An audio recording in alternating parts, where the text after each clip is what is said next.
All right, I have 5:30. I'll call to order the Tuesday, November 3rd, 2020 meeting of the Cherry Hills Village City Council. Laura, could we have a roll call, please? Councillor Safavi? Here. Councillor Wheel? Glad to be here. Councillor Brown? Here. Councillor Gallagher? Here. Councillor Sheldon? Here. Councillor Blum? Here. All right, thank you. All councilors are present. I think that under our rules, I understand that we don't have any audience participation signups or anybody to report from the boards, commissions, or committees. Is that correct, Laura?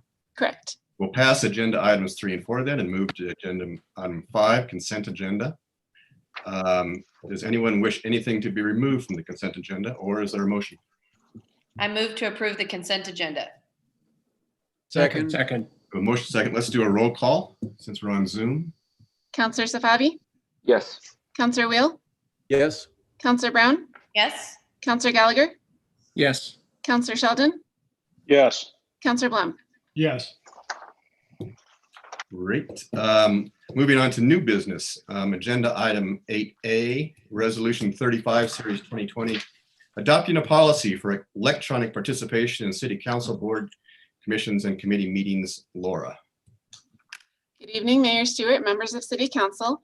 Staff is presenting for Council's consideration tonight a resolution that will adopt a policy for electronic participation in meetings. Given COVID-19, many municipalities have transitioned to all electronic meetings. We at Cherry Hills Village have done several meetings electronically, but we have yet to do a public hearing or quasi-judicial matter. Both of those involve some additional steps. So we've put together this draft policy for your consideration to try to cover some of those steps to be able to conduct those types of meetings more efficiently and effectively in electronic or virtual means. So we have two policies as exhibits to the memo. The exhibit A, well, they both have language that allows us to do the oaths of office, which would be our January 5th organizational meeting by Zoom or electronically. But the difference between the two is that Exhibit A allows for quasi-judicial public hearings, while Exhibit B does not. And the difference being that quasi-judicial public hearings are more complex because of additional regulations in Colorado law.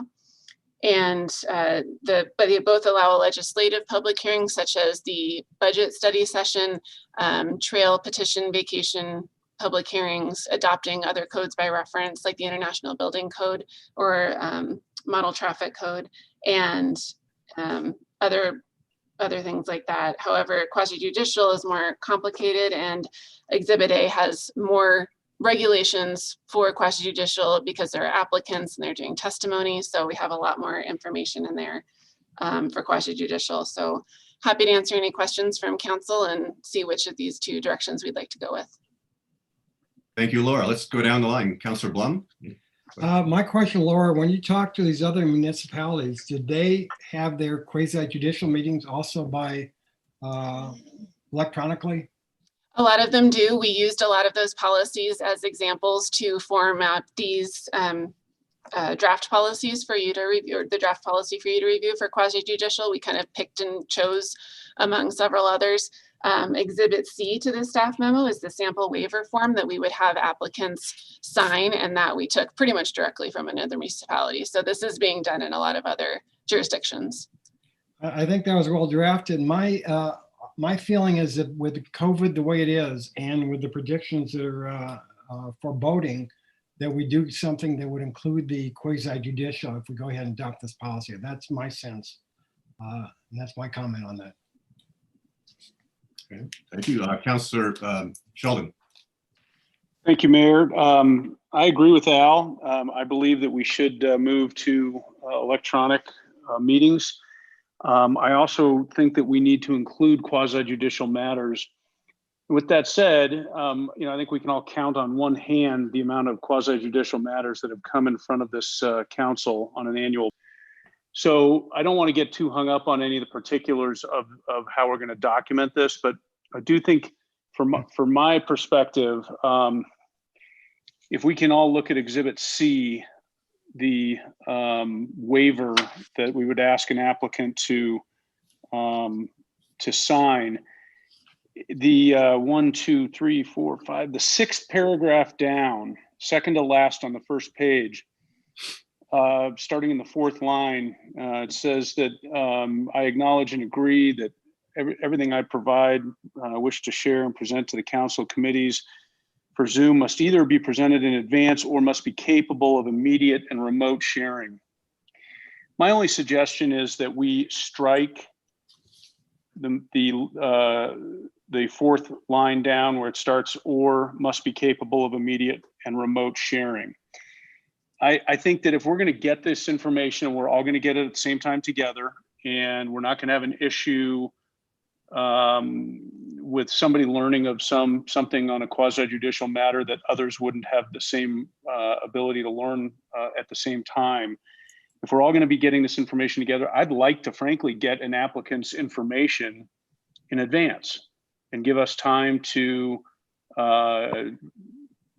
for us to think it through and understand it and study it and whatnot, instead of just seeing it for the first time the night of what are typically fairly difficult meetings. And I'm saying that from experience. In the other jurisdictions I'm working in right now, when we have public hearings, they don't run smooth. They just don't. It's the nature of these meetings. And when you have an applicant that's trying to present something and screen share and show something and try to get their story across to an elected group, I think a lot of it gets lost. And so I think that this acknowledgement waiver saying, hey, if you're not going to hold the city responsible if you don't like the outcome, that's always kind of without even having to sign this kind of acknowledgement, I think that's always kind of the risk an applicant takes. But if we're going to go ahead and have them sign this acknowledgement, this Exhibit C, I would like to suggest that it be amended so that it would say must be presented in advance of the public hearing as part of my application materials, period. Not must either be presented or must be capable of showing the night of. So that is my only suggested change to this. And I would then be in favor with that one change. I would be in favor of the first recommended motion to include not only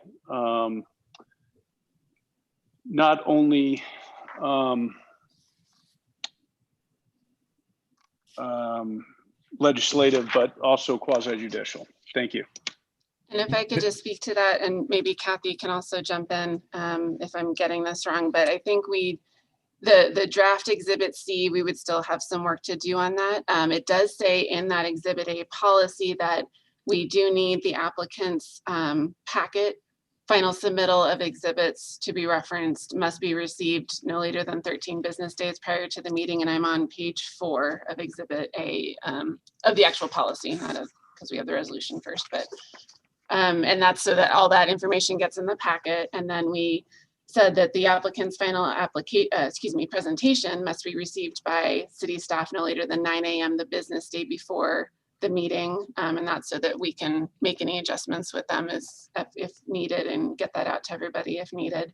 I believe that the option for the applicant's screen sharing is if there's something about rebuttal documents that was in one of the formats that other municipalities documents that we use was rebuttal documents, so that the applicant has the option if a question comes up and it's best answered with some kind of visual that wasn't included in the packet or the presentation that was received previously, they would have that option. So I think that's maybe where that comes from, and we can clarify that in the waiver.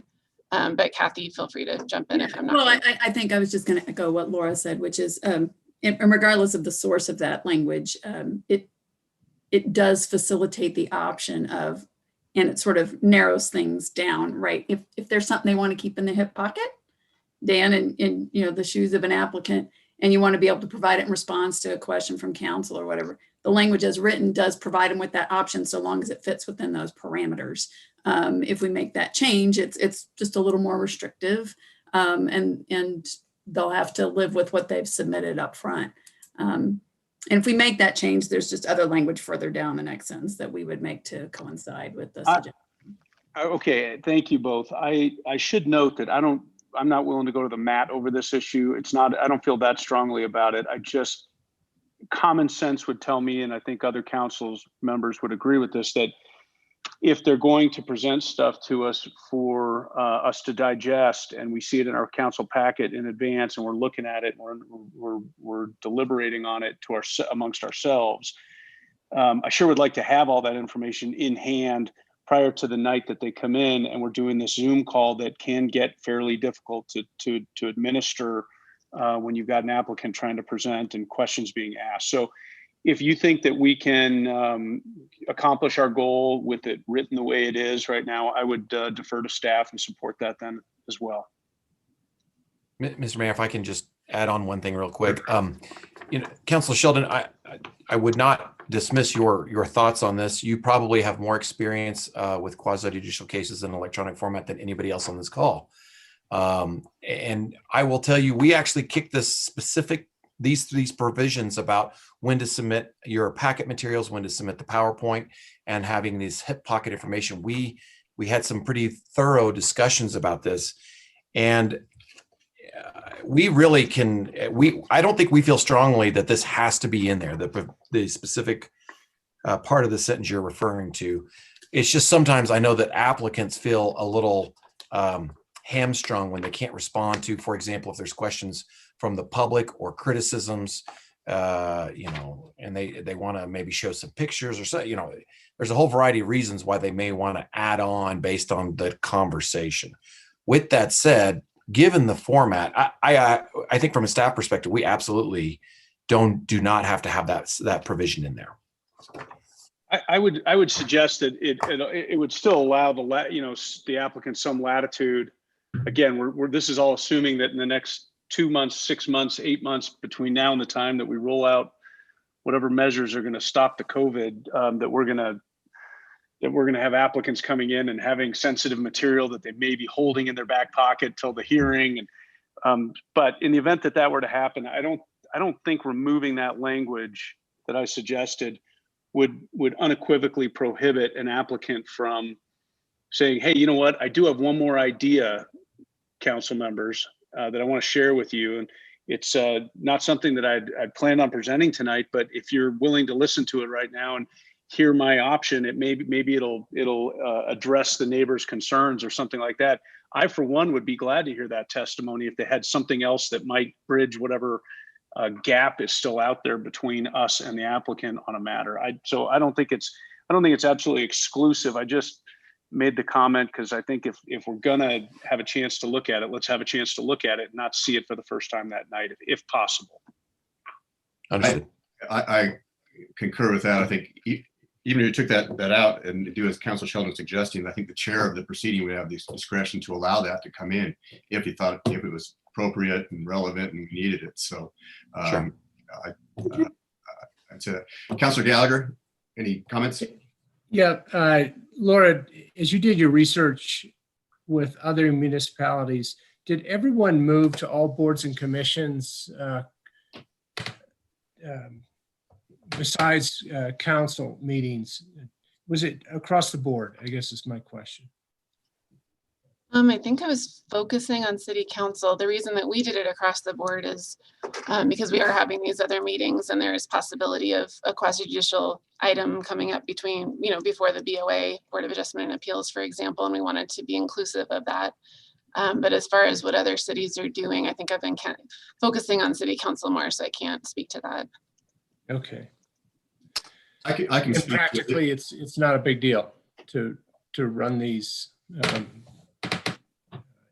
from a staff standpoint, because some of these right now, staff isn't involved in those meetings at all during the actual course of the meeting. So you guys would be, someone has to monitor that throughout the particular board or commission meeting.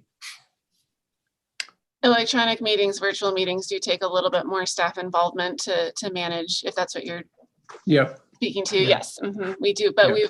I feel like we've had some good practice now, and there's several of us that are fairly comfortable with, new technical issues come up all the time, but we're fairly comfortable with it and have a good system down. So I don't think that would be too prohibitive to move on with all board and commissions going virtual.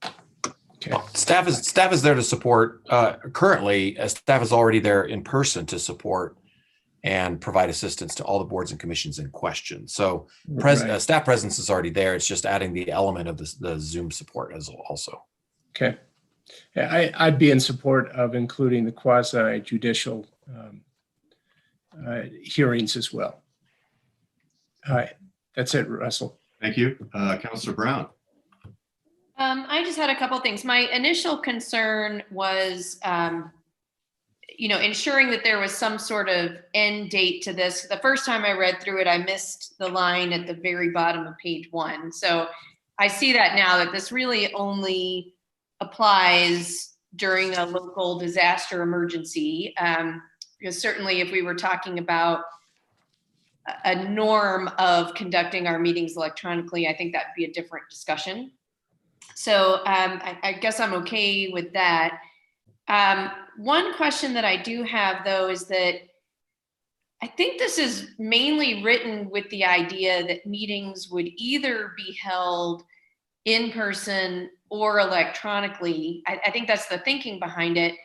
But as I read it, it's not really clear whether it actually means that a few people could be in person and one person could be remote. And I wonder about that, particularly from a quasi-judicial standpoint. So that's a question. And then the other, it is not so much a question as it is, it's been many years, but that the quasi-judicial training really stuck with me. And one of the things I really remember from that is that you can't use outside sources of information that aren't being presented as part of the hearing. And I specifically remember, the video kind of saying, don't be looking at your cell phone, because nobody knows what you're looking at. And it could be that you're looking at information that's not being shared as part of the proceeding. And so I have a little bit of a concern about that in these private settings.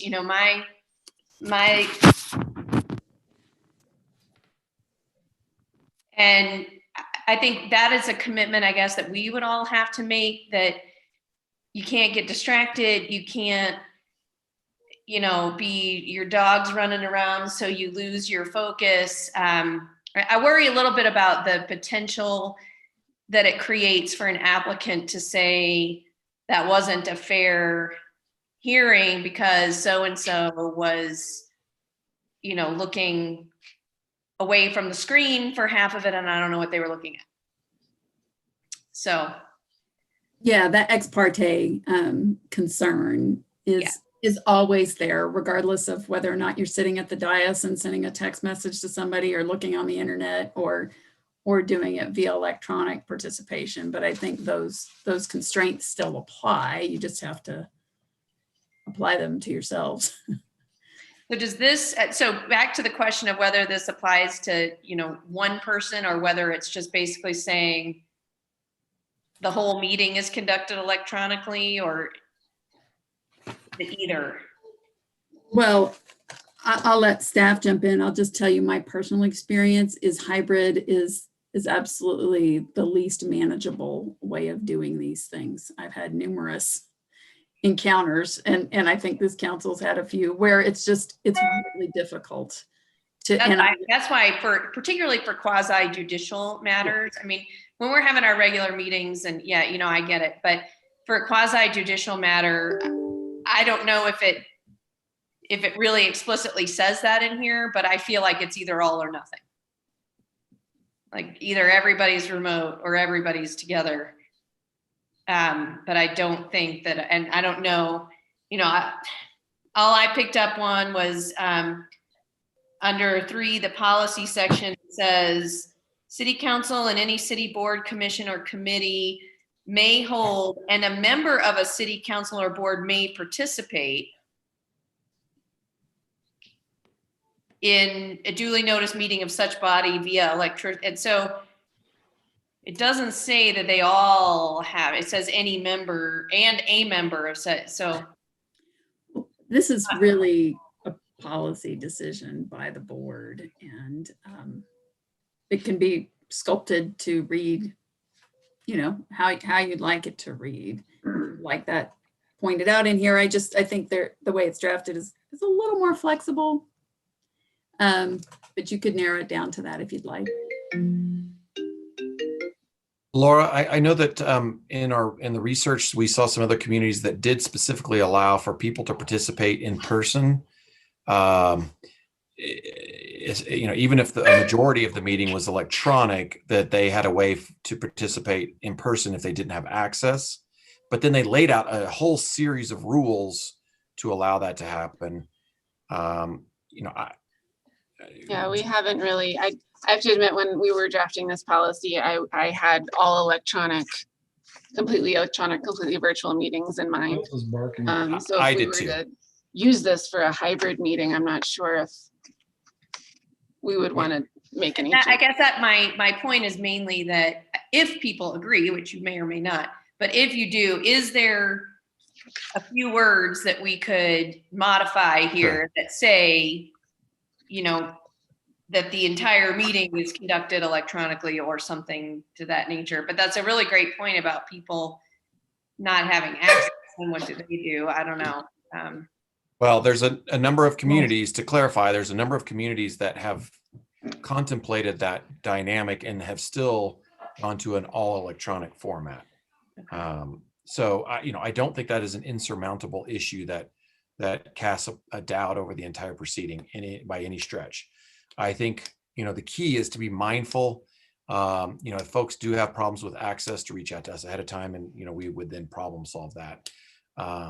But I think, Laura and Kathy and I have really tried to put a lot of thought into some of the details, especially for the quasi-judicial elements of this, to give us the opportunity, to give council the opportunity to enact those should they see fit. I think that we still could have electronic only, is my point.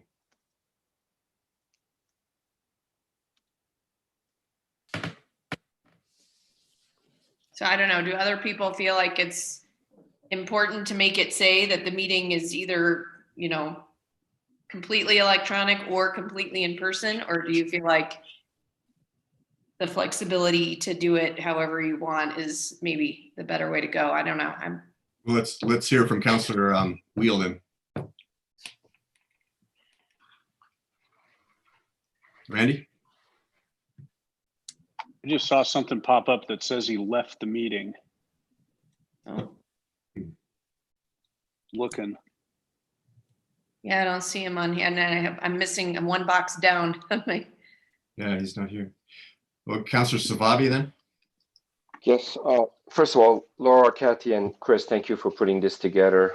We obviously need this. I'll keep it short. I don't like a hybrid model. I think either in person or electronic, and that's why you're obviously putting this together. And I would be again in favor of this, as well as including the quasi-judicial public hearing. So that's all. Back to you. Just a comment.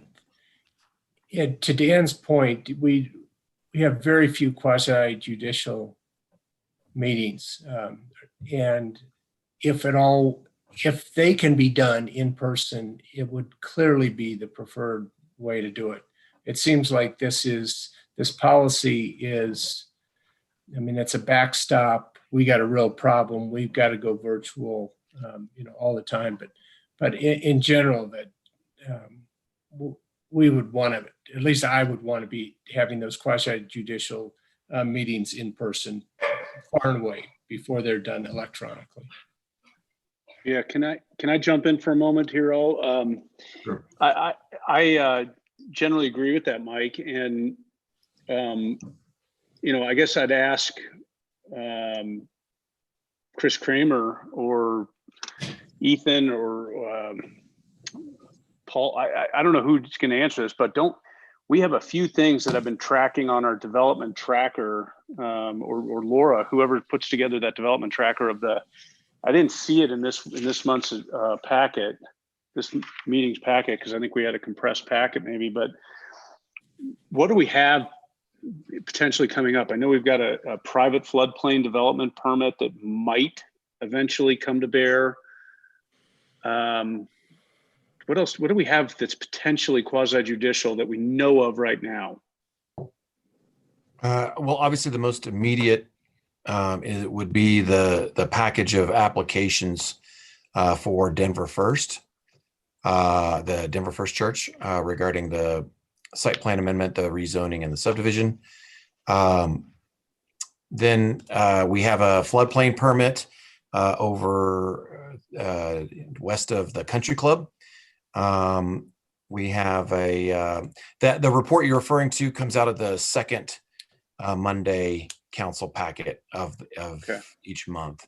And so I'm just pulling up, we actually just got it done for the next meeting yesterday. So I'm pulling that up here. I think the country clubs maybe got something else with the They're doing some canal or some embankment work Channelization. for Yeah. the Little Dry Creek, and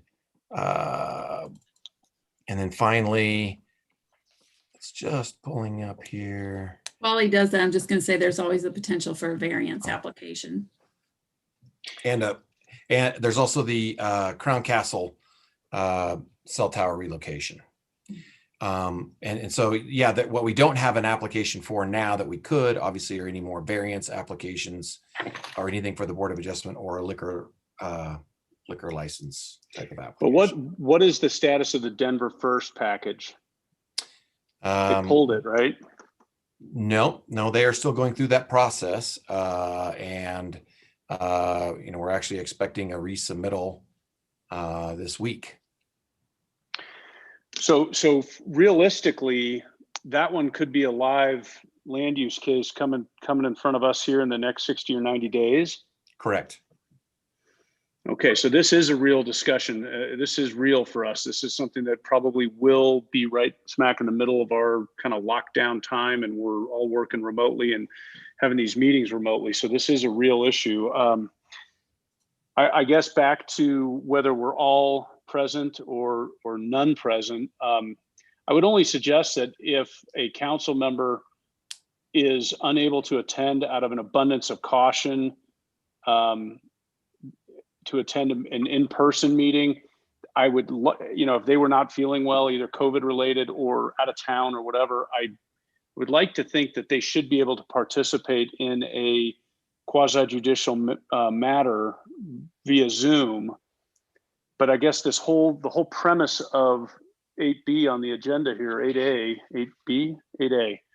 is during COVID, right? I mean, that's so when the pandemic's over and we've got I'm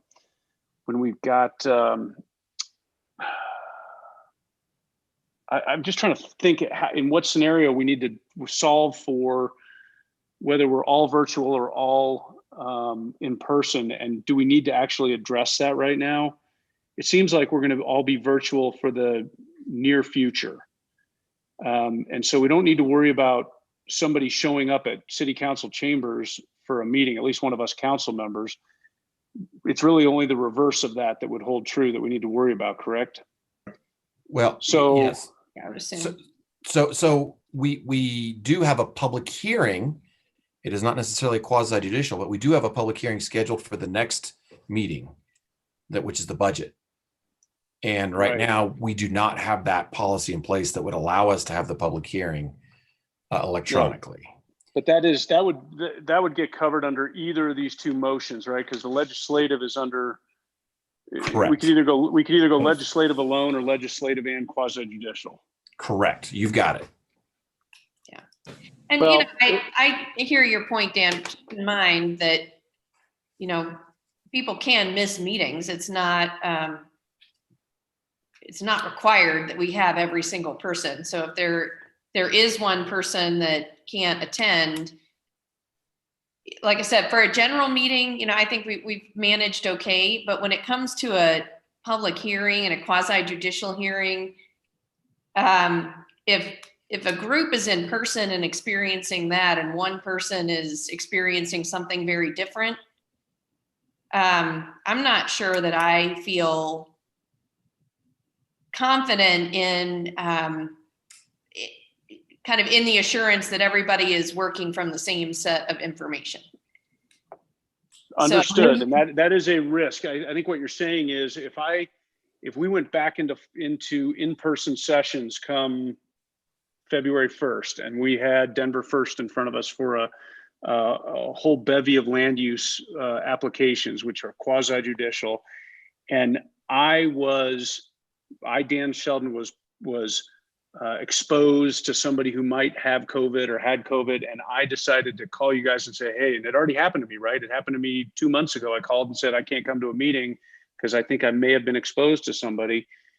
If that were to happen to me again, or to any one of us again, I guess what you're saying is, even though I feel like I should be able to and would certainly want to express my opinions about that matter, you're saying that because I'm sitting at home and potentially having the ability to do this on my phone and be doing other things, the concept of ex parte communication could leak into somebody could question whether or not what I was doing from my own home instead of being in front of the applicant there paying attention. Is that what you're saying?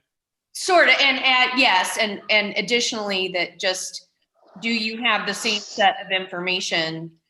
Were you able to hear everything as clearly as everybody else? And were you able to see the presentation? And when someone spoke up, and a lot of these things are outlined here. To your point, you're in a hearing, and someone in the public asks a question. The applicant gets up and says, well, here's this board that we've prepared that addresses just that.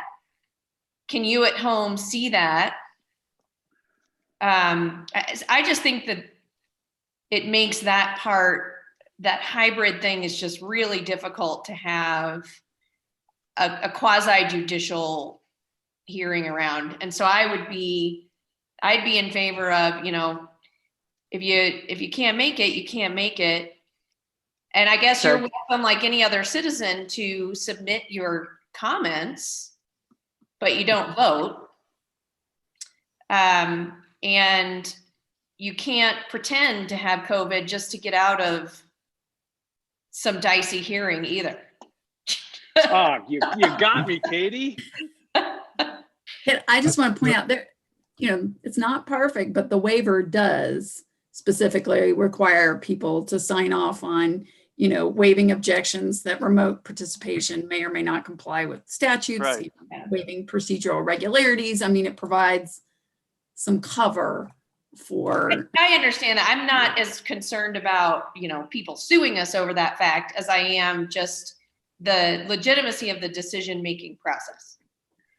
Okay, I'm perfectly okay with that, so long as we stick to whatever policy we stick to and we're all bound to it. Then if one of us doesn't make it, we can log into the YouTube and watch it remotely, just like a citizen, and that's totally fine with me. I just think we need to have exactly what we're doing, have a policy and stick to it. So I'm wondering if I was initially thinking we might change something under the policy section, but that might be too broad, because really my concern is limited to the public hearing element. Is it all public hearings or just quasi-judicial? Well, since they're not broken out separately, I think I would say all public hearings. Just because in the scope section 2, that last sentence specifically addresses quasi-judicial matters. Mm-hmm. And we could just add some language to that sentence if you wanted to limit it to quasi-judicial matters. But if you wanted for all public hearings, then that wouldn't work. Well, yeah, I guess I don't have a huge preference. I'm trying to find the easiest place to stick it in here so that we can approve it without having to rewrite it.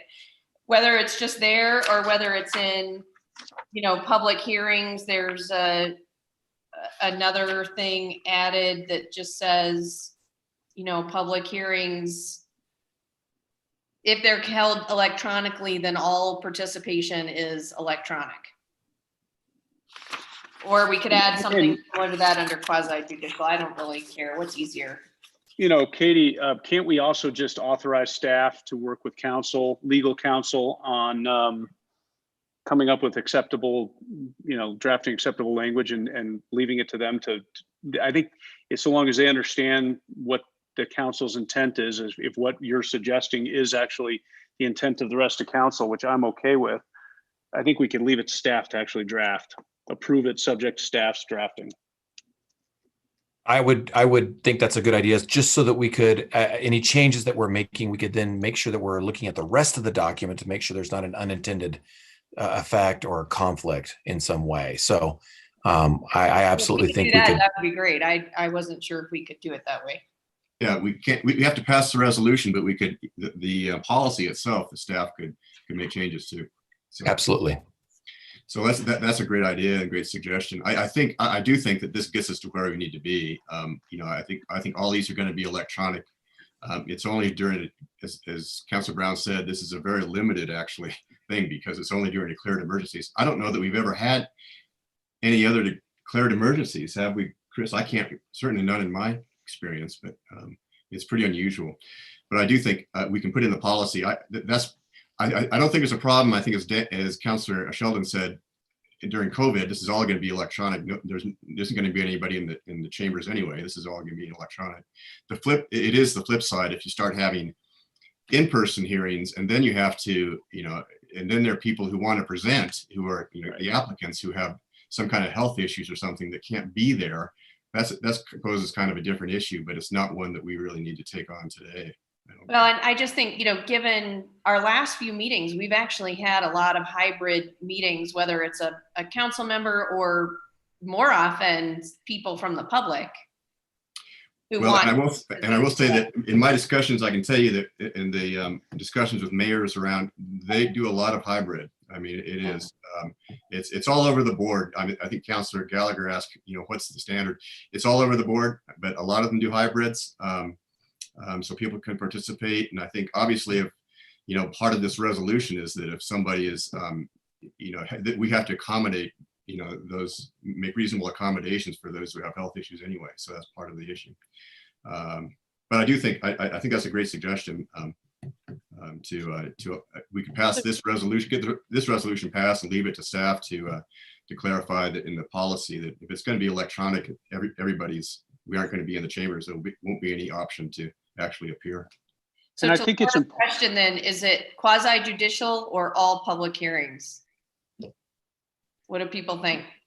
I personally think quasi judicial this would apply just to quasi judicial. I think a budget hearing, we should be able to have a little more latitude, is my opinion, or something, anything other besides a quasi judicial. Anybody else? All right. If there's no more, maybe can what's the pleasure of council? Is someone prepared to make a motion with? I think Councilor Wheel came back in. If we want to check with him. Councilor Wheel, you back? Yeah, I don't know what happened. The screen just kind of went. I think the connection was not so robust on my end. Anyway. Yeah, I can bring you up to speed. We've had a discussion. We were just ready to make a motion, but we'd like your thoughts too before we do that. Yeah, I heard most of it. I was gone for, if Afshin had some comments, I missed his. But I think it's fine. The one area that I didn't quite, and I may have skipped, may just not have understood it, but sometimes we'll have people that sort of, I just found out about the meeting and, they have a position and they want to weigh in and comment, and they may have photographs or some other evidence, if you will, that they want to share with the group. Do we have a way to accommodate that? We have put that in the draft policy, but we do have a deadline for when they would need to get any kind of exhibits to staff so that we can be the ones to share. Yeah, I saw that, but sometimes we'll have people that, just recently we had one where, a couple of neighbors were weighing in on a proposal and they just found out about the meeting, but they wanted to. So they may not be aware of the policy or the deadline, but then they want to want to say, obviously they could speak, I would assume, but if they had any evidence, would we have some way of sharing that? You know, take a picture, send it out. I don't know. The current way the sometimes, you policy know, is we'll written is have there would be a views deadline of that would be something outlined that on the somebody will agenda take, for both and I'm- signing up, registering, we call it registering for participation electronically, and for getting any exhibits to staff. And we would try to make those, you know, as accommodating as possible. But if it's a last minute, you know, the meeting starts at 6:30 and somebody comes in at 6:15 and wants to join, then no, they wouldn't be able to do that the way the current policy is written. A lot of that is just the way that we run electronic meetings. There's a lot that staff is doing in the background, so it would be a lot more difficult to try to have somebody monitoring email or the phones or whatever have you to get somebody the information they need to get signed up at that late time and still have the meeting start well, you know, run smoothly to begin with. There's a lot to do right at the beginning of the meeting. I can give you a little bit of recent and good perspective on this, I think, because the council, the public hearings that I've been in recently have had considerably less public input than they would have otherwise had they been in person. And it's obvious why, right? It's a pain in the butt for somebody to call and get registered with Laura and have to figure out how to get logged in to speak and if they want to have collateral material that they're going to screen share with us on this thing, what you were just asking about, Randy. It's tough. It's tough to do. And so what I'm seeing in my business world is these hearings are going quicker. There's way less testimony, good or bad. It's just the way it is. I mean, I'm not opining one way or the other.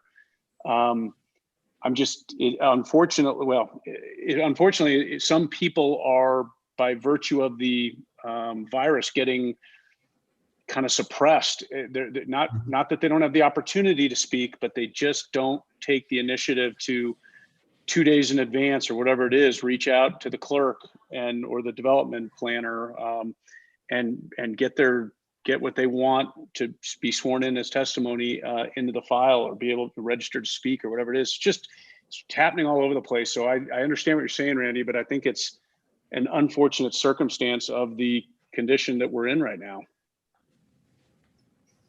Okay. Yep. So with That's that, all I would make a motion, but if we're still talking about it, but before I do that, there is one other thing I'd like to ask Chris Kramer and the rest of staff. Please advise our applicants, specifically Denver First, if we think they're going to be coming in soon. Make sure they understand this. Make sure they understand that if they choose to move forward in the foreseeable future, they're going to be doing their meetings just like we are right now. And maybe they're fine with that, but they need to understand it going into it, that this is all going to be electronic, and if they feel like something may get lost in translation during that, what? No, I didn't. During their presentation, if they have the luxury of waiting, and that's a big if, right? In this development world, a lot of us don't have the ability to wait, but if they have the ability to wait another few months, 6 months, whatever it is, to bring in their application to the time when we're all sitting together in a room, they may have a better audience, a more focused audience, more ability for better dialogue back and forth, so on and so forth. Yeah. Add to that, the waiver does specifically state that, and you can always put a link on the agenda with the policy. I'm sure Chris will post the policy prominently and make sure the word gets out. Sorry, Chris, to step on your No, toes. you're fine. And Councilor Sheldon, I can also let you know, they have actually been asking us periodically if this policy would be enacted, because I think some of their consultants who are working in some other jurisdictions are going through this. And so I think they've been wondering if this is going to be coming down the road. What you're suggesting is that they might find it be easier on them doing this, just like I just described, that the public somehow gets suppressed. Okay, well, that so long as we come up with a policy, we stick to it, and they adhere to it. You know, I don't think that they had, they were strategizing. I do think that they were genuinely curious more than anything. Just because, I think they had done some work in Lakewood. And Lakewood has been electronic since the start. So, I don't think that they were, it's an opinion or a perception. I don't have, I can't say that's a fact, but I didn't get the read that they were going in a particular direction. So an interesting reading about that too, that as you're talking about, we're definitely going to be doing these meetings electronically. And it did kind of raise the question for me of, well, how do we decide that? It says, number 2 says, the city council or the city manager determines that meeting in person is not practical or prudent, right? So I guess we don't need to split hairs on it, but so if the city council wants to meet in person, the city manager can tell us we can't. No, I think that the idea was that if a decision needed to be made and council had not met yet to make that decision, there was still an opportunity for the city manager to not bog everything down until city council could make a vote. It is certainly not my intention to go counter to what city council would like to do. It really is just. I don't know that we need to, but maybe at some point for the next pandemic, they can deal with that. And I could just say, once this policy is adopted, if there's something that you find unworkable, it is easily amended. Yes, Easily. okay. Yeah. All right, well, with that, if nobody else has anything, I'd make a motion on this. Council, does anyone else have any other comments? Nope, So go ahead, my Councilor Sheldon. motion is going to include removing that certain section out of the waiver. I think we concluded that the planning director or city manager, whoever's conducting that hearing, would have the authority to allow other evidence or testimony to be brought in. Is that correct? That's correct.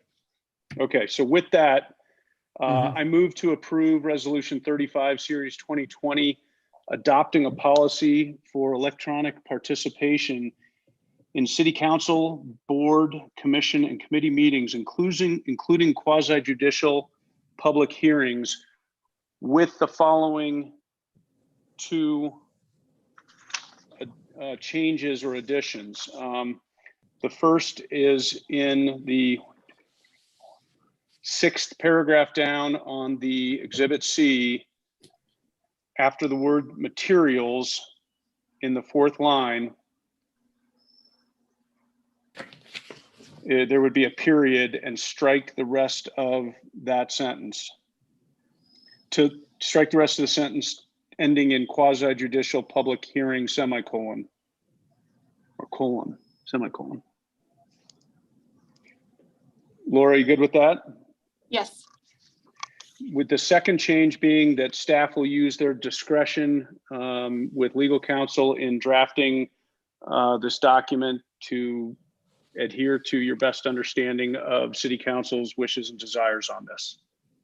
Is that adequate, Mr. Mayor? Could I request that the motion specify whether we're doing all public hearings or just quasi-judicial public hearings? Is all electronic? Which change we're making to the policy? I don't feel like that was super clear from the discussion. Well, I think what I was suggesting is that it would be just for quasi-judicial, but if council wanted to open that back up for discussion and make it for all hearings, then that's, I think I mentioned I don't feel strongly either way. Well, why don't you go ahead, Councilor Sheldon, make your motion, and then we'll have a discussion after it's seconded if you want to. Okay, Go so ahead. that change then would include quasi-judicial only, Laura. Okay, thank you. We have a motion from Councilor Sheldon. Do we have a second? Second. Second by Councilor Blum. Yes. Now, is there any further discussion?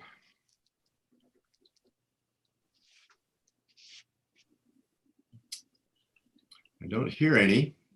So hearing none, we can go ahead and proceed to a vote.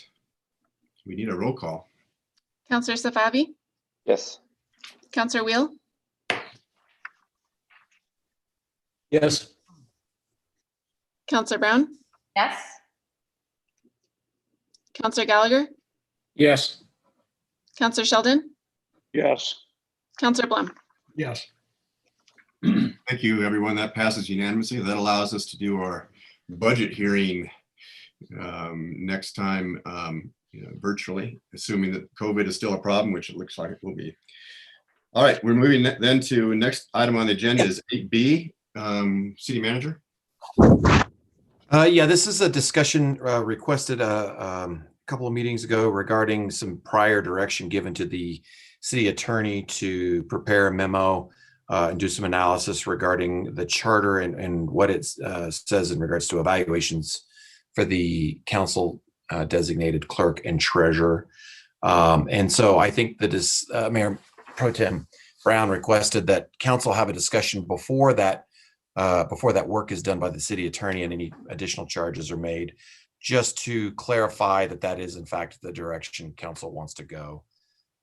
And so in the council memo, we did provide a couple of the key provisions in the charter and code that we thought applied, but it's mostly an opportunity for council to have the discussion. So I'll just jump in and say, this originated as a discussion between the mayor and myself and the city manager at one of our weekly meetings, and sort of the question of annual reviews and how that works. You may recall that we generally review the city manager annually, but then traditionally the city manager has reviewed all of the other positions. I won't put words in the mayor's mouth, but I'll let him address his own point of view. There was a question about whether, because the treasurer and the city clerk are appointed by city council, whether or not they should be reviewed, sort of professionally reviewed by the council.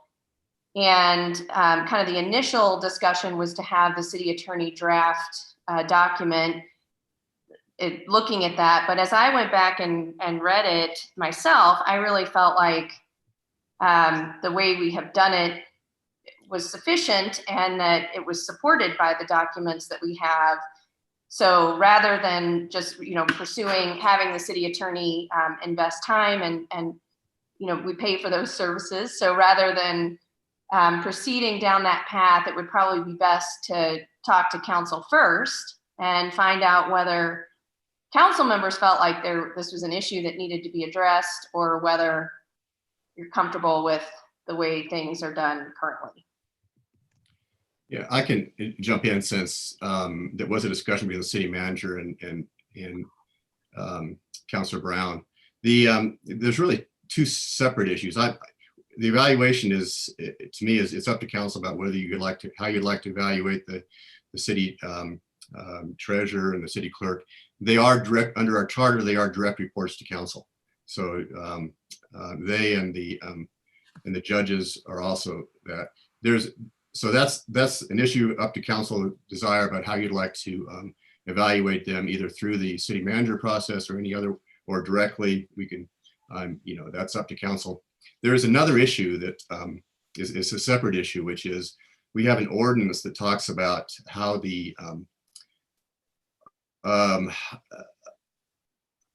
that appears to conflict with the city charter. The city charter sets out the reports of council, which is the treasurer and the clerk and the judges. There's an ordinance that the city attorney, and I can let her speak to it more directly, identified and as potentially inconsistent with our charter. So that's the issue that I think is separate from the evaluation issue, but it's just an issue about whether that's something that needs to be addressed and looked at. And I can let the city attorney speak to that if she wishes. Sure. So your charter specifically does say that the city council appoints the city clerk and city treasurer, and of course, city manager and city attorney and municipal judges. But interestingly enough, in the code, under the provision section 2340 C, which is entitled city manager, it states that the city manager shall be delegated the power to appoint and remove the city clerk, treasurer, and public works director, subject only to a majority concurrence of mayor and council. And I don't see in the charter an authorization for that delegation. So it, in my mind, is exceeds the authority established in the charter. I will say, just for frame of reference, this structure probably came from the fact that Cherry Hills used to be a statutory town, and it is sort of an older way of doing things, but it is what's in your charter. And so the ordinance, it's a one sentence, but it really flies in the face of your charter provisions. But so that I understand correctly, the charter, we appoint those people, but we don't employ them. They don't have to be employees of the city. They're not required to be employees of the city. They may. The evaluation process is more a function of their employment with the city.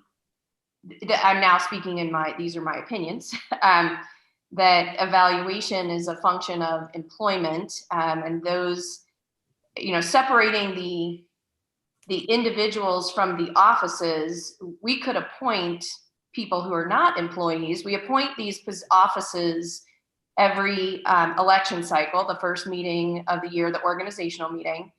So, if we chose not to appoint Laura, for example, she would still be employed by the city if we chose to appoint someone else in January.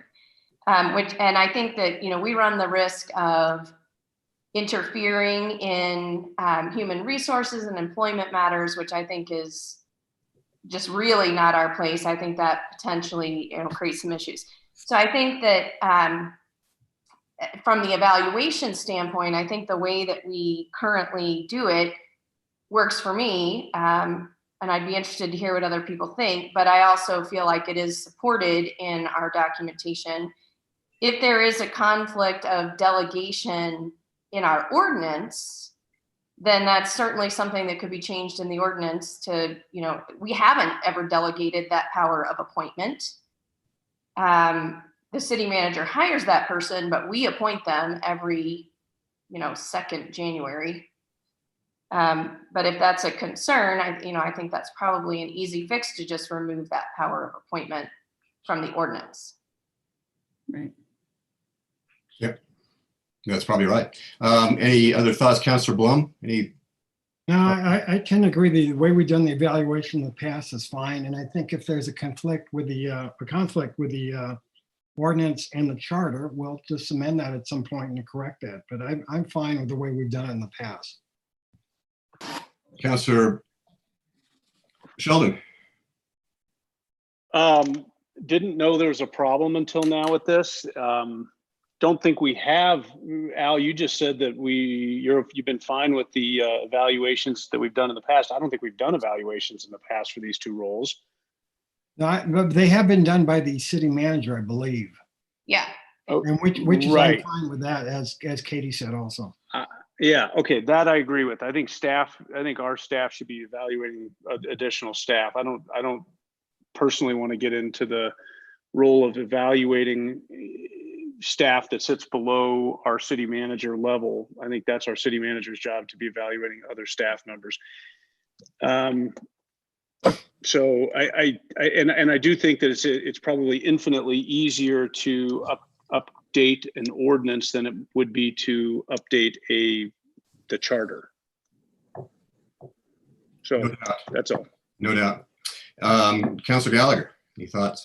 Yeah, I would agree. The current system of letting the city manager evaluate those other roles, it just has not been a problem. And I think it makes sense to stick to that.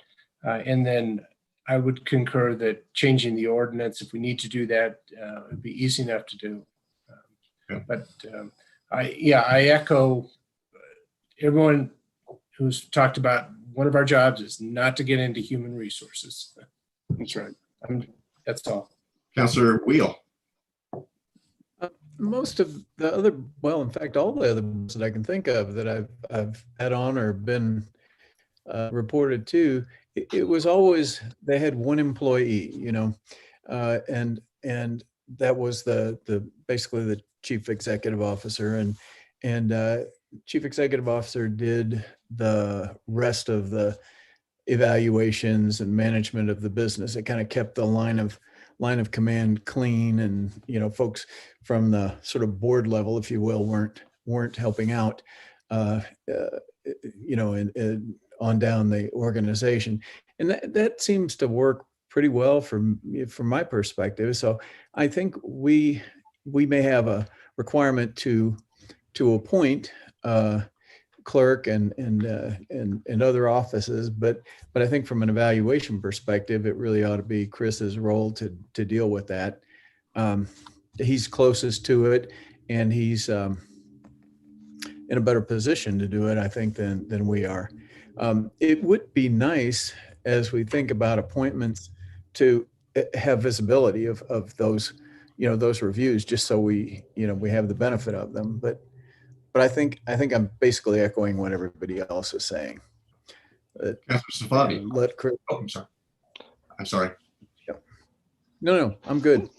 Yeah, Thanks. I think Randy summarized that very nicely. The only thing I would add here is that, not a requirement, but out of courtesy, I think it would be great for the city manager to just get input, you know, from obviously the mayor and some of the folks and the council that are interacting with these individuals. Obviously, the city manager has the most interaction with them, but I think, you know, getting a quick feedback from especially again the mayor and some of the councilmen, or all the councilmen, to see, you know, if there's anything good, bad, or ugly that they want to provide to include during the evaluation. I think that would be nice. Not a requirement, just a courtesy call. That's all. Back to you. Great. I agree with that. As far as it, I think the city manager should be kind of reviewing the clerk, and that's the way it works. I will say that it's not quite accurate, though, to say that the clerk and the treasurer are below the city manager. I mean, that's the point here, is that the charter elevates them to a higher level. So they are, you know, and I'd be all for changing that. You could change the charter to put them, you know, below the level. As the city attorney said, it's a throwback from the old days when we were a statutory city, that it was created that way. I think most modern municipalities wouldn't have that, wouldn't elevate the treasurer and the clerk to that kind of a level. But it's just the way it is. And you're absolutely right. It's easier to change our ordinance to comply with the charter and just take that out. But everybody should remember that it's council that directly appoints the clerk and the treasurer under our charter, unless we change the charter. We also need to talk about judges and city attorney as well, because in the past we have reviewed the judges, and they've appreciated that too, and that's kind of a harder thing to do. And I know, you know, talking to our city attorney too, I know that she appreciates comments and feedback as well. And I know that talking to other city attorneys for other cities, they appreciate when the city council reviews them and gives them feedback. I think the point is that all of our employees, all of our appointed positions appreciate feedback to know how they're doing, and so that they can do their job better. So to the extent that we can give our feedback to the city manager, that's great, you know, and for our clerk and treasurer and how they're doing, and so it can be included. I think that's all appropriate. So that's I think the charter, actually, I would disagree that the charter elevates them. The charter specifically says, the clerk shall perform such other duties as may be prescribed by this charter, by the council, or by the mayor or city manager. So I think the charter and the same thing with the treasurer, I think the charter quite clearly subordinates subordinates the clerk and treasurer to the city manager. I think I don't want to debate it, but I think let's leave it to our city attorney then. If we're kind of all on board and saying we need to change the ordinance, let's let her, what I'm hearing is that's a direction to give her to do, to make sure the ordinance complies with our charter, and she can inform us about her views of that and lay it out for us all to consider. Well, again, I feel like the limitation of the ordinance was just changing the power to appoint, or delegation of the power to appoint. I don't think that's quite as in-depth of a, research project, but certainly I'd be up to, if anybody wants to propose that change of just striking that delegation power from the ordinance. I'd propose leaving everything exactly the way it is. Second. I can go along with that too. I just don't, I mean, we're trying to fix something that I don't know that anyone in, well, 75 years has raised as an issue.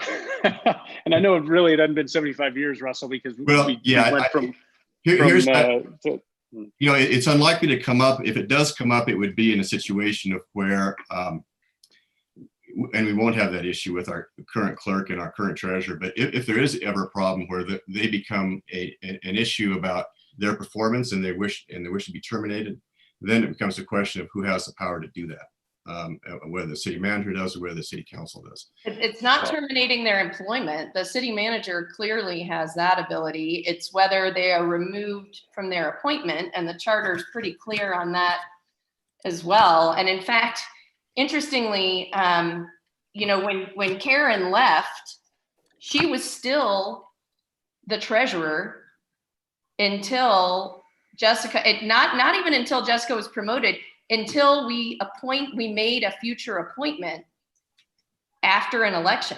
So that our bad, we should have probably, reappointed someone, but the charter basically says they're appointed until we appoint somebody else. So, but it has nothing to do with their employment. And listen, frankly, I think what happens from a practical standpoint is if our treasurer or clerk are seeking to get out, or we're seeking to remove them, whether it's council or city manager that has that wants to see it done, and one of them has the authority to do it, but not the other. I got to think that we'll figure out a way to get it done. Yeah, I don't disagree. So I feel like we're trying to solve for something. No, I agree. I don't think there's any issue here to solve. So I'm not sure that with discussion, it was put on the new business, but I'm not sure there's anything there to talk about. I mean, there's nothing positive for us to take any action on tonight. Okay, well, good. Let's go watch the election results. That's my. Kathy has a question. I just want to seek clarification. You're not asking me to bring back an ordinance to clarify that appointment, just to leave everything as is. Is that the consensus of the board? That would be my recommendation. I agree. Yes. One question. It sounded a little dangerous the way Katie said, a person leaves our employment and they're still our treasurer, or they're still our you can list the positions. Should that be the case, or does that pose some risk to us? Well, we should have reappointed somebody else. We just didn't, but we can appoint anyone whenever we want. And I think it's, as a practical matter, it's a management function of just bringing it to your attention and it be on everybody's minds that someone leaves a position, at the next meeting, we take care of that appointment because there's a vacancy. My read is this process and this delineation between appointment and employment has not been as clear as we're all having the discussion right now. And so therefore the idea of when a new finance director or a new city clerk might be coming into effect, putting that on the next agenda hasn't been at the forefront. And I think we've certainly had an opportunity to have a much better understanding about it. At least the city attorney and I certainly do. And so should there be a change like that, we would absolutely bring a new appointment to city council at the next available council meeting. And the charter actually does say that it explicitly says that those appointed officers can be combined with functions of other positions. Mm-hmm. And so I don't know that the way we word perhaps maybe the way we need to word our appointment is that we appoint the director of finance rather than appointing a specific person. Sure. Yeah, that's a good idea. We appoint the director of finance to be the treasurer, and then whoever's filling that role would be one. There are a lot of ways, it hasn't been an issue, but there's a lot of ways that we can deal with it. We could certainly do that, and we change that. We've been calling her the director of finance. It actually under our charter, she's still the treasurer, and that's who we appoint. So it's different, Russell. One is an officer and one is an employment position.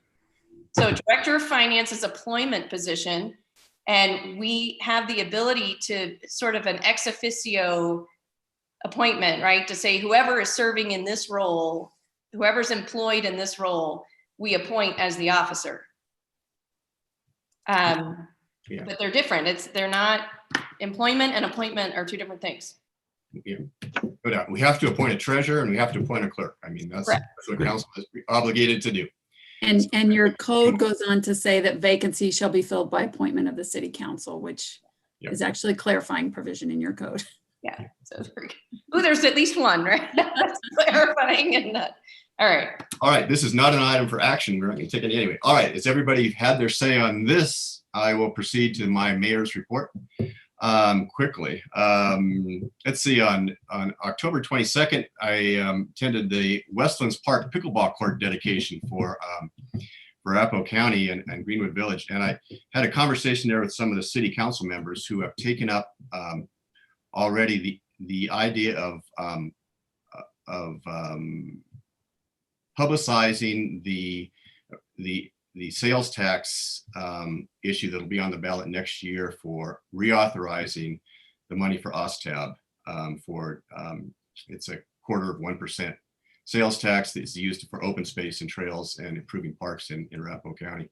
So I think we probably want to keep that in mind as well and make sure that we do maybe we can coordinate with Greenwood Village, but do our part to know that's coming. And I know, we're just getting rid of one election, but this is an important, it's an important issue for Arapahoe County, and for a lot of grant money goes for improving our parks and recreation areas and acquiring open space in Arapahoe County based on that sales tax.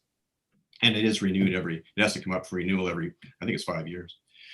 Also today, we had a Tri-County COVID call, and Councilor Wheel is on it as well. So maybe he can want to join in, but it's grim news all around about about COVID and the incidence rates and positive tests. But the county, there was discussion about county making plans for the vaccine and how to store the vaccines that require extremely cold storage and how those are going to be done. And Arapahoe County is working with the CDC, as I understand, to acquire some of that equipment to do this. To store that vaccine. Apparently, they said enough. They'll have enough for 30,000 people. Of course, that won't be the only vaccine. Hopefully, there'll be others. Also, this Thursday, there's going to be a Carter Municipal League town hall to discuss the results of the election initiatives and referendums. It might be interesting. I think everybody got a email to if you want to register. You need to register to call in. It's Thursday at noon, I believe. Also this Thursday, the Metro Mayor's Caucus will be meeting and will be discussing the election results. That should be an interesting meeting. Next Monday, the CML Policy Committee is meeting, and I've been appointed to a subcommittee on looking again at the CML policy statement. So I'll be working on that. And the policy committee itself will be meeting in December. The mayor's lunch that we usually have with our local mayors here has been canceled because of COVID. And finally, on November 15th, we're having set another meeting for the Bellevue Interchange I-25 executive meeting. And I'll let the city manager maybe chime in on that and give us an update on that. That's all.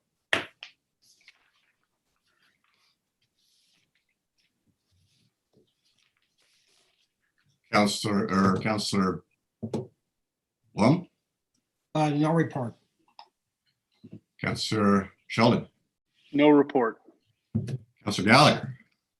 No report. Councilor Brown? No report. Councilor Wheel?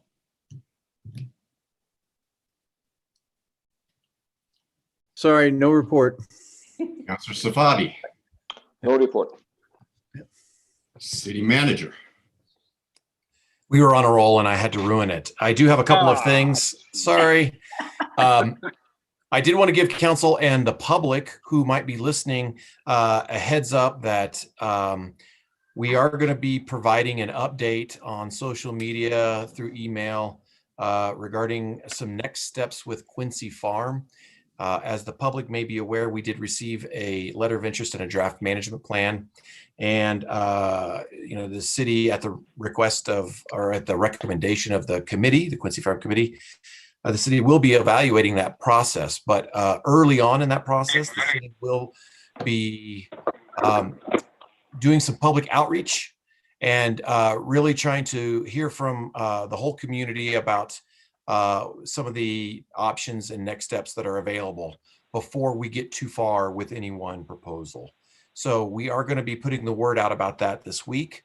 And so I wanted to give council a heads up about that, and to the public who might be listening, look out for those communications later this week.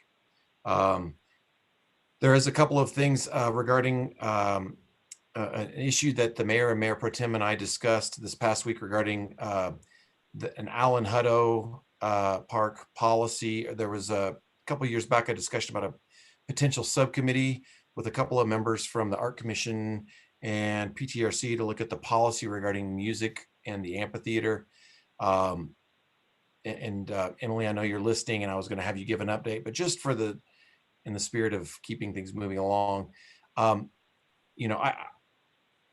I think what might work if council's okay with it is, maybe staff could take a run at some policies and bring that to PTRC and City Council if it works, as opposed to creating a separate subcommittee. The reason I say that is, I think as the mayor mentioned, the calls that I've been on with CDPHE and Tri-County, it is not going in the right direction, and we are trying to limit our meetings time. So it might work best if council gave it if staff gave it a good shot and brought it to the respective bodies. Okay with me. Okay. Yep. Okay. Yep. I am going to have Jessica give just a real quick good news update regarding our CARES funding business grants. Good evening, Council. As I mentioned in the Friday report, we were able to release some of the CARES funds to the three businesses. We had 3 applications and we were able to fully fund all of the requests that we received. So I sent an email to the business owners to let them know that I'd be printing the checks. All 3 contacted me and asked me if they could pick it up. So they came right down to City Hall and picked it up, and they were so appreciative of City Council of approving this grant process for them. They all 3 told me how much it was needed, and they wanted me to pass along their gratitude for the program. That's great. Yeah. And I just want to pass along my gratitude to Jessica for and to Laura for putting this program together in such a way. They did great work, and it really does show, I think, our commitment to the community. So well done. The last thing I have is regarding the I-25 Bellevue interchange meeting that we have coming up that the mayor mentioned. It's interesting in their invite to us. They did give us, everybody who's going to be on the call, a heads up that they are going to be asking to see our position. And I think that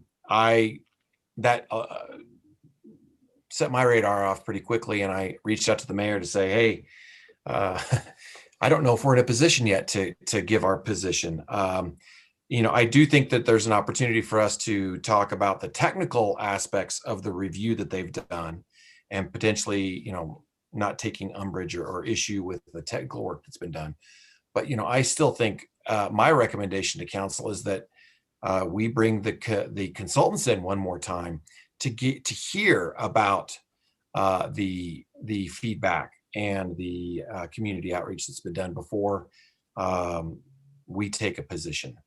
I thought it would be a good idea to have all of council weigh in on that in case there was any differing views on what we should be taking forward to that committee meeting. When is that meeting, Chris? The 15th. The 15th, yes. No, not 15th is a Sunday. It's not the 15th. Oh, 19th. It's the 19th. 19th.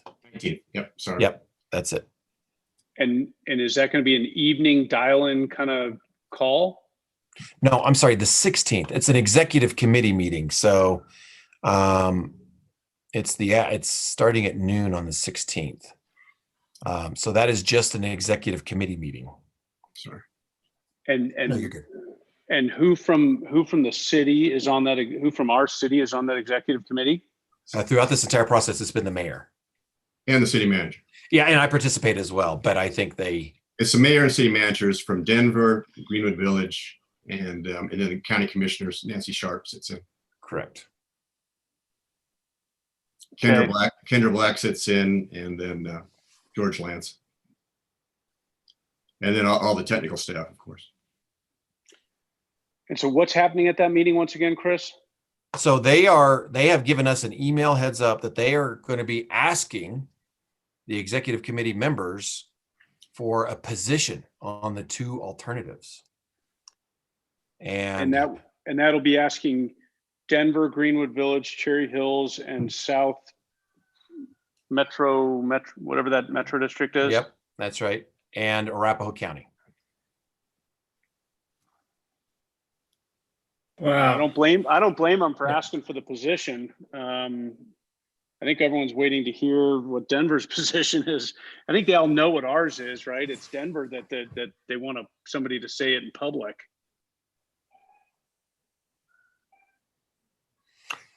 I will just tell council my recommendation is that just because they're asking for it doesn't, I don't know if that obligates us to provide that final position at this point.